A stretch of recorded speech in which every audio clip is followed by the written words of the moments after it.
good evening and welcome to Tucker Carlson Tonight.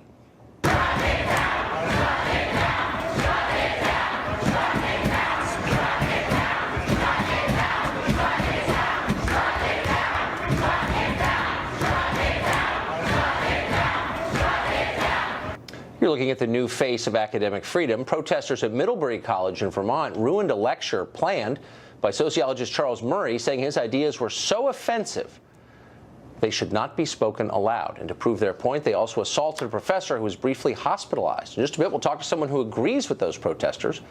But first up tonight, President Trump is launching a fierce counterattack on the subject of Russia and Attorney General Jeff Sessions' meeting with the Russian ambassador, the now famous meeting. House Minority Leader Nancy Pelosi claimed she never met the ambassador, but then a picture emerged proving that, in fact, she had. You're looking at it now. Another picture surfaced of Senate Minority Leader Chuck Schumer schmoozing with, of all people, Vladimir Putin.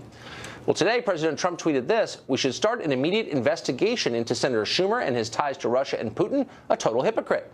The president later said this: "I hereby demand a second investigation after Schumer or Pelosi for her close ties to Russia and lying about it." Schumer responded this way: "I'll happily talk regarding my contact with Mr. Putin and his associates. Took place in 2003 in full view of the press and public under oath. Would you and your team?" ? Well, meanwhile, Nancy Pelosi tweeted this: "Donald Trump doesn't know the difference between official meeting photographed by press and closed secret meeting his AG lied under oath about." Well, Congressman Sean Patrick Maloney represents New York. He has called Sessions a bigot, and now he says he's a criminal too, potentially. Congressman Maloney joins us now. Congressman, thanks for coming on. Nice to be with you. So here's the key graph from your press release yesterday. You said this: "We need to look into the bigger picture here and figure out why he, Sessions, perjured himself and if there's more to this story. We need a no-kidding independent investigation into Russian hacking and influence. What are they hiding?" So the obvious question is, what exactly are you implying? That Sessions is in the employ of the Kremlin? He's an agent? What's the implication of this? No, but I'm saying we should find out what the truth is, and we shouldn't be afraid of the facts. And I think we all ought to step back and just let the facts play out. Right. It is extremely concerning that he gave false testimony under oath to the Senate, as part of his confirmation hearing. That's enough for me to suggest that he step aside. But I think the bigger issue is what the Russians were up to, because we now have multiple officials who seem to be playing footsie with the Russians and either lying about it, like Michael Flynn, or forgetting about it in the case of Jeff Sessions' statement, or, hiding it in the case of bringing him into Trump Tower to see the president's son-in-law. What's going on with the Russians? And it would be great if both parties cared equally about this. Right. So I think we know the answers to some of those questions. So to the first meeting that you referred to that Jeff Sessions had with the Russian ambassador, it was now the famous meeting in Cleveland at the Republican convention. That meeting turned out to be set up, actually, by the Obama administration under a program run by the Obama State Department that brought in 100 different ambassadors to watch the convention in progress. And they brought them to this event where Jeff Sessions was. The conference was an educational program for ambassadors. I'm quoting now, the Obama State Department handled all of the coordination with the ambassadors and their staff, of which there are about 100. That doesn't sound ominous to me. It's certainly a very different storyline from the one you're telling. By the way, those are facts. How do you respond to that? Well, then we shouldn't have any problem with having an independent investigation. I mean, I'll make a deal with you. Let's have Preet Bharara do it. Let's have the U.S. Attorney for the Southern District of Manhattan, who's put a bunch of Democrats in jail. No one's been harder on Andrew Cuomo. President Trump reappointed him, thinks the world of him. I'll go with Preet Bharara. And I'll tell you what, I'll suspend my call to have the Attorney General resign until we find out what the results of that investigation are. I'm not sure your call is meaningful in the first place, but let me just say this. Before initiating an investigation, don't you think it would be worthwhile if you could point to something that was in fact ominous? So here are more facts, the ones you called for.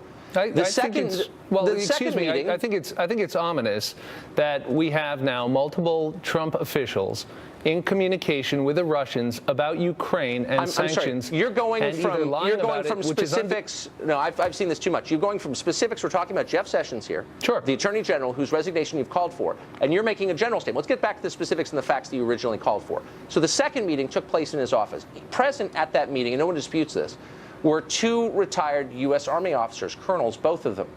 If there was some nefarious conversation between Senator Sessions and the Russians about influencing American foreign policy in favor of Russia, do you think that those two officers would have remained silent? at this Look, point? I think we should ask them what transpired. I think that's why we want an independent and fair look at this. And But is there any I'm willing to go suggestion with that the something facts. bad happened? No, when many senators met with this ambassador, including many Democrats. No, excuse me, Mr. Carlson. I said we should have a fair look, and that's why I suggested we have an independent guy like Preet Bharara do it, and we all sit back and let him get the facts out. But what's so infuriating, if I can be honest with you, is that you're being disingenuous. So you know that this ambassador met with many different people on both sides, that he went 22 times to the Obama White House, including during the campaign.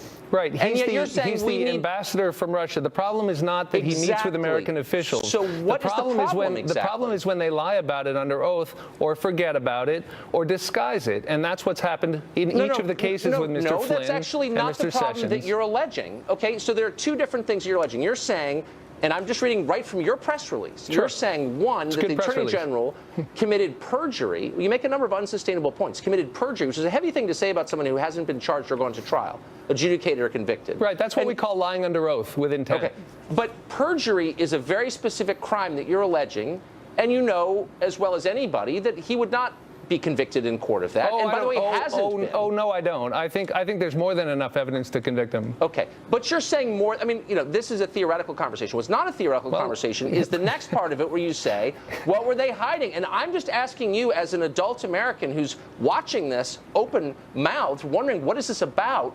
What are you alleging? Do you think that the Trump administration worked with the Russians to throw the election in favor of Trump over Hillary? Is that what you're, like, what are you saying exactly? What I'm saying to you is that there is more than enough here that all Americans who care about our country should want to get to the bottom of it in the most fair way. And I think that the most fair way to do that is to find out why there was a systematic effort that we know existed to influence our elections. That's not in dispute, right, Tucker? I mean, you don't dispute the finding of the intelligence agencies. So we know the Russians were up to this. I dispute your characterization of it. Well, because, my again, characterization is we should find out the facts. I don't know why you dispute that.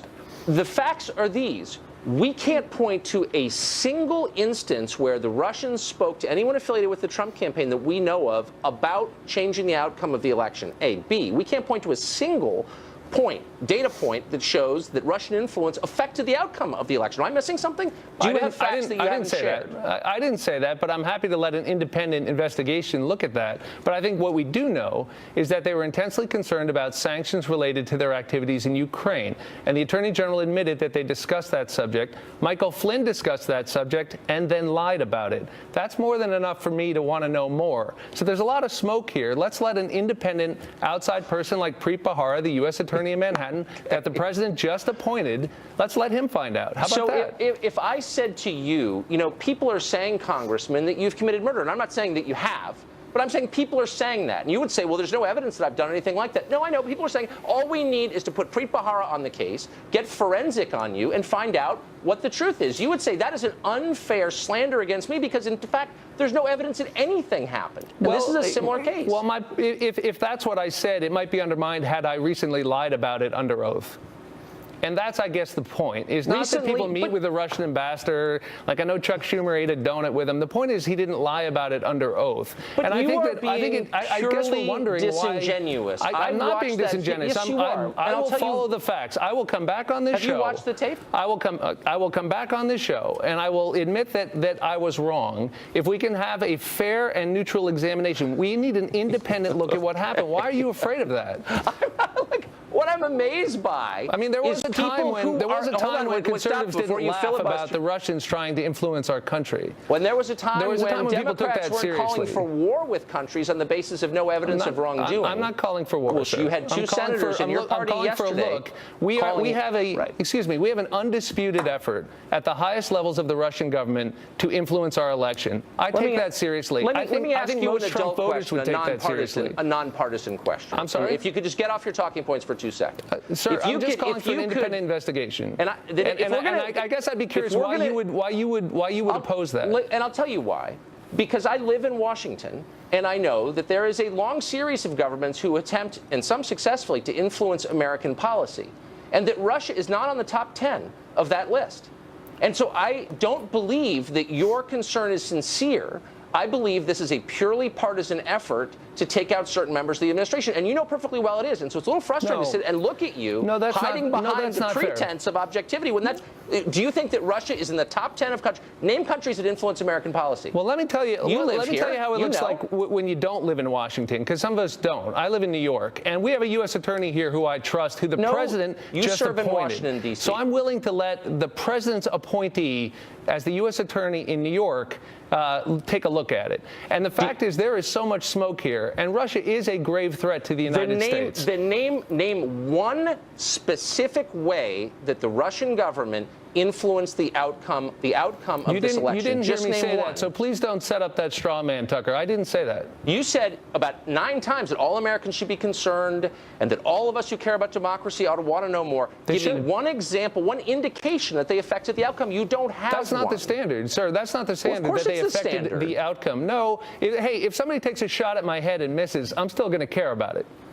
Then give me one example. I mean, look, you can agree. Look, what exactly are you talking about? Do you believe that they broke into the voting machines? No. And affected the vote count? I don't know that there's any evidence of that, no. But I think that what there is evidence of, and it is not in dispute, Tucker, and I wish you'd take it a little bit more seriously. Look, I watched your interview. I wish with you Jeff would Sessions, take it seriously, Congressman, and not make this into a purely partisan thing, which you clearly are doing. If I could and finish it's embarrassing to your office that you are. If I could finish my sentence. I saw your interview with the Attorney General. I thought you did a good job of asking him tough questions and taking it seriously. What is not in dispute? And he gave me actual answers, unlike you. Excuse me. Don't raise the straw man of influencing the outcome, because I think you know that's a bridge too far. It's serious enough. It's serious enough. The whole thing is a shabby charade. To influence the election, and that is not in dispute. Those are the intelligence agencies. We're out of time. I'm going to say I've taken this seriously from day one. I've asked Democrat after Democrat, give me something real, and none of them have. And I merely get sanctimonious nonsense. That's why we need an independent look, and then we'll let the facts speak for themselves. How about that? You're making this into a joke, Congressman. Thanks for joining us.